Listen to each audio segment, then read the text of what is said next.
Hey everyone, welcome to Buzzing About Romance, a quick shot of romance. I am Becky, and joining me for this episode is Amanda. Hi, Amanda. Hi, Becky. Um, I am so excited, so excited. Amanda finally decided to dive into the world of Rhenna Morgan and Men of Haven. I did, and it was fantastic. To quote Leah, it's delightful there with those Men of Haven. It really is. Um, you know, it's you always hear the audios like on TikTok and stuff where they'll say, stitch this and tell me. And I keep thinking, I need to do one of stitch this and tell me. If you could make all your book friends read one author or one book, what would you make them read? And my answer 100% of the time is going to be Rhenna Morgan. It's worth the read. I'm obsessed. So on this quick shot of romance, Amanda and I are reviewing Stand and Deliver by Rhenna Morgan. So this is book 5 in the Men of Haven series. Leah and I did a review of book 1, and we did a review of book 7. And then Lindsay and I did a review of book 1 in Rhenna's Nolan Nights series, and the only reason I bring that up is because Sergei makes a small little appearance in this book, and I just love him.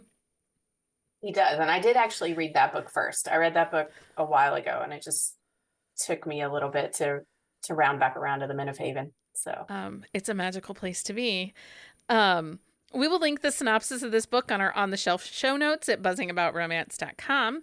The release date for this is June 11th, 2018. This is close proximity, coworkers, bodyguards. It is romantic suspense. And I would say that Mr. Beckett Tate is a protector hero. Oh, he's 100% a protector hero. The series is the Men of Haven. These are interconnected standalones. I honestly, though, believe you can read these on their own. You can skip around. This one does tie in a little bit to book 4 in this series because Knox and Beckett are business partners, and we meet Gia, our heroine, in Knox's book. Well, I guess we meet her in book 3. Yeah, we meet her in Trevor and Natalie's book. So, this is third person, multiple points, dual point of view between the two of them. Put out percentage is 27%, starts with a kiss after he makes dinner, and then it leads to her getting off, but the actual sex doesn't happen until 44%. Because Knox is an interrupter. Oh, Beckett. Oh, no, it was Beckett. You're right. Oh, Knox is the interrupter. Oh, yeah. Oh, Knox was the interrupter. He interrupts. Knox is great. If you notice that in these books, Knox is constantly, he's hilarious. He's a menace. He's so much fun. And his book is so good, too. So. And then the audiobook for this is single narration by John Lane. And I love John Lane. So I listened to the audio. It's in Hoopla. These books are published wide by Carina Press, which is part of Harlequin, and should be, if they're not in your library, they are requestable to your library. Is there a third act breakup? No. And I was thinking about it. Rhenna Morgan rarely does a third act breakup. Yeah, they didn't really have a lot of third act breakups in the series. There were a couple of dark moments, but there really weren't that many breakups. Yeah. And this one doesn't even really have a dark moment between the two of them. No, it's all outside conflict in this book. So we'll start with our hero, who is one of the Men of Haven. And the concept of the Men of Haven, it is very found family. I guess that's one of our tropes, is found family. They are all brothers by choice. Yes. And I really like some of the little stuff they do to show how they cement their family ties. So, in it, they have a meeting is it Wednesdays? Mondays or Wednesdays? They call the rally. Yeah, rally. And this is where it's only the brothers. They come in together and they talk about what's going on in their lives, but they also kind of have to declare themselves when they want to bring a woman into the fold because they don't trust easy. No, and they don't want to bring just anyone into their family home specifically. Yeah. And Jace and Axel, who are the two founding brothers, their mothers were best friends and neighbors and strippers together and well, hookers. And I that's was gonna how say, yeah, prostitutes, right? Yeah. yeah. Well, they started out stripping and then Okay. um become prostitutes together. Um and Jason and Axel were raised together. Like they took care of each other. And their moms make this series. Yeah, Sylvie and Nanette are fantastic. Like they're definitely one of the highlights of the series. So like I said, Beckett Tate, he is the fifth brother. And when they come into Raleigh, when you become a member of the Haven, you wear a dog tag, but also you have to bring something from your past life to sit on at Raleigh. Yeah. So they all have a chair that either means something to them or they kind of made.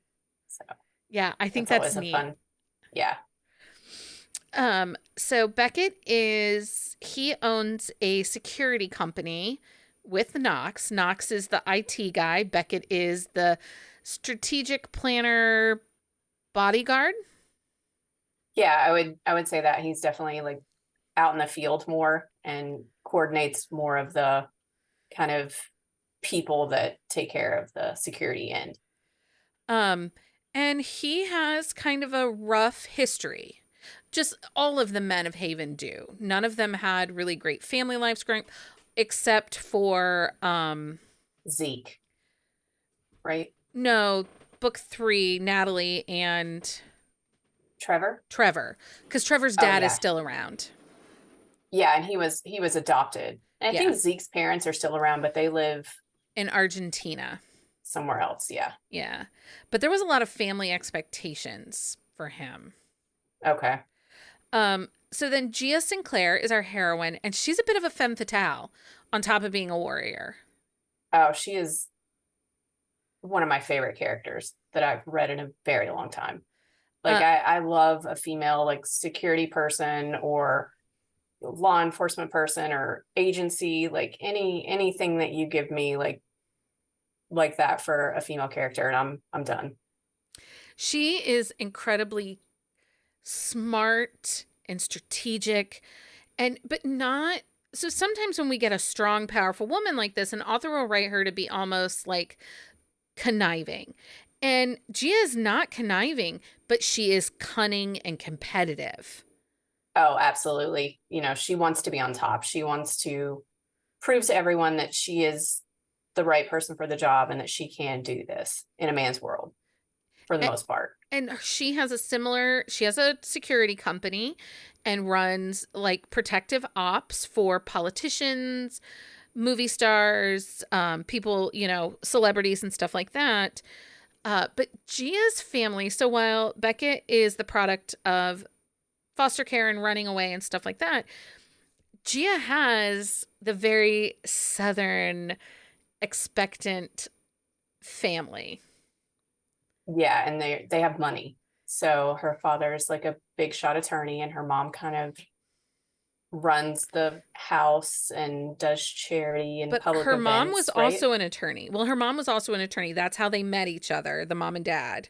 Yeah, and she's not doing that anymore, right? She's kind Right. of like running the okay. Yeah. So definitely different backgrounds. Well, and Gia herself had like tons of family expectations on her. And she rebelled to the point that they had like picked out and mapped out how her life should be and who she was going to marry. And they had picked their friend's son that lived next door, Judd. Hmm.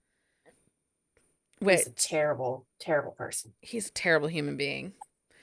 Um, then, um, so Gia takes this. I didn't write a ton of notes because I just love this book and I can ramble about this series forever. Yeah. Um, So Gia gets an opportunity. Her father offers her a chance to bid on a security job for a governor of Florida who has the potential for a presidential run. Yes. And it's And in Atlanta, it's in right? It's Atlanta, back in, yeah. which is her home territory. Um, Yes. and she has the chance to bid on this security job, and she does, and she gets it. But previous to that, there's another instance that happens where she's in a competitive um, shooting competition at a range, and her gun goes off accidentally and almost hits somebody. Yes. One of the people in the crowd, and it was basically just like a hair trigger, like she barely touched it and it went off. So it definitely malfunctioned. It was nothing she did. And I think it shows like she's devastated because she doesn't mess up like that. Yeah. I mean, she's completely blaming herself to start with. And as soon as Beckett and Knox get wind of things that are happening, you can basically see Beckett's whole, like all the wheels spinning in his brain. And this is where the protector, but I think what I like so much about the way Rhenna Morgan writes heroes is they never overtake and control. No, they're definitely supportive on the more supportive end for protectors. And he let her go forward, but all the while you could see that he was in his own way constantly observing, constantly checking, trying to figure out what had happened with her. Yeah, while still letting her handle it to an extent that, she didn't feel like he was horning in on her situation too much. Another thing Rhenna Morgan likes to do is she gives us a variety of women in this series. So Gia is the professional.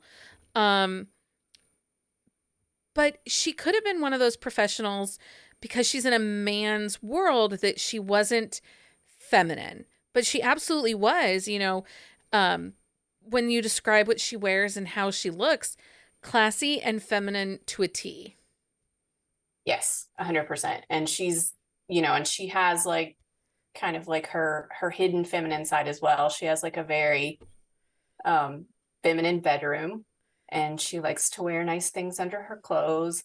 And she's still very feminine while having this complete badass exterior. But in other books, we get female characters for um, heroines in the other books that some aren't overly feminine. I look at No. Gabe, she's not. She's a mechanic, and she talks about how uh, Zeke dresses better than she does. Oh yeah. I mean, and I think it's true that they're very true to character. It's not just well, I'm going to give you this type of heroine and she's going to be this and this. I feel like every heroine in this series has their own unique personality and it fits them. So I would say that the feels in this book are absolutely empowerment of your partner. And but there's also this like protector vibe, and you have the romantic suspense. Um but the chemistry between these two, because they had been kind of flirting around each other um throughout the It's series. Yeah, and I think, they were both attracted to each other, and I think Gia had a little bit more of a crush on Beckett, and she kind of lets him know in a drunken moment. um and once he realizes that she has the same kind of attraction to him, like he's completely in. Like there's no doubt he's just all the way in. And even though she kind of questions whether or not they can kind of have a working relationship and a personal relationship, like she doesn't waffle for very long either. And it's like they're both just all in with Um each other. and Beckett obviously has abandonment issues, and he is constantly striving because his mother left when he was like 2 months old or something like that. Yeah, very young. And because of that, he's constantly, you know, seeking. He was diagnosed, I don't remember what she called it, sensory. Sensory processing disorder. And so he constantly is seeking um touch. Touch. Like his love language is touch. He needs touched. And there were things that I reading this, because this is probably my third or fourth time reading this, that I hadn't picked up previous that Rhenna does. So the very soft t-shirts that he wears, where his hands Yeah. are constantly, the worn jeans. Yeah. It's I really enjoyed that part. I actually I have a little a sensory processing disorder in the opposite way. And I don't think I even realized it until I read it in another book that it's like a thing. It's like I have a really hard time with loud noises and sometimes touch. It just depends. And Rena put a note in here about how it manifests differently. And I thought that was really well done. And I just, like, the whole time I was reading Beckett, I was just like, I love him. Like, I just, like, everything about him, it was just like, I was like, okay, I will rub your back. I will, you know, whatever you need. Like, I can't even right now, like, talk. I'm so, like, I love him. I liked how he opened himself up and was vulnerable enough to tell Gia, because he wanted to put it out there because he couldn't handle the rejection. He couldn't handle the not, if she wasn't okay with his need to touch her or be touched all the time, he just didn't know, he knew that he couldn't handle the rejection.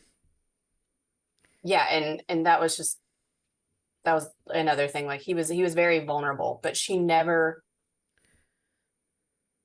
doubts him. She completely understands, like, how he explains it. And they were just all in. And I loved, like, the whole situation. Um, Favorite part in the book, or favorite part of the Um, book? Favorite part of the book, probably when he makes her dinner, when he makes her the gumbo. Oh, And like, it just, he brings her in and he's like, he tells her, he's like, I'll be your safe place. Like, I will, we're gonna make this work. We're going to do this. So, just kind of like, come over, we'll talk about it. She thinks she's gonna go over to talk about why it won't work. And he's like, no way. Like, he makes her dinner. Like, he comes up behind her while they're making pie. It's just, that was my favorite, I think. What's yours? Do you have, like, a different favorite after I you read it this time? I do. My favorite part is, I love how she constantly says to Sylvie and Nanette, but I don't cook. But I don't cook. But then she decides that pancakes. And then I liked, a little later on where we get pancakes again. And it's so sweet. And, I love these books because they go back to Haven, which is the family compound that, everybody kind of lives at on the weekend. And I love that. Um, I love this series, and I'm glad you loved it too. Yeah, it was just a good read all around, but this one was hands above, probably, like, my favorite. So Stand and Deliver is one of my, it probably is my top in this series, and I think it's because of Gia herself. yeah. But then, you know, there's something powerful about Callie and Danny's book, and I really like Trevor and Nicole's book. If I start sitting here, it's like there isn't one that I'm like, oh, that was just okay. No, I didn't have any of those either. I think the only thing for me was, because I read them in order, and this one in particular was my very, very favorite, that I was kind of in a hangover portion for Axel's book and for Danny's book. So I don't think I got the full effect of those two, because I was so just, like, caught up from this one. So we had an 18-month wait from this book to Axel's book. And then it was 2.5 years from Axel's book to Danny's book. And again, this is one of those where people who are like, oh, I binge read, you will never understand the pain of requesting these books from my library. And I would get book 3 before you get book 2. And you have to make the decision, am I going to wait? and how close am I to getting book 2? Do I return book 3 and restart my holdover? Like, it was a thing because these were, again, yeah. books I found because of my library. Yeah, I didn't have that with this series, but I've definitely, you know, experienced that numerous times. Yeah, I mean, it might have been like a little bit better for me to wait after this one before the other two, but I really loved all the books. So I do. I like them all too. So, Amanda, thanks so much for hanging out. Thanks for reading Rhenna Morgan. thanks for recommending it and finally, you know, getting me to read it. So those of you that are listening, if you haven't read Rhenna Morgan's book, I'm telling you, if you Read it love now. me, read them now. Until next time, everyone, happy reading. Find us on Instagram at Buzzing About Romance or on Twitter at Buzzing Romance. If you like the podcast, please leave a review. If you'd like to support us directly, join the Bookcase and Coffee Patreon and receive exclusive content only available to Patreon members. Check out bookcaseandcoffee.com for our on-the-shelf show notes.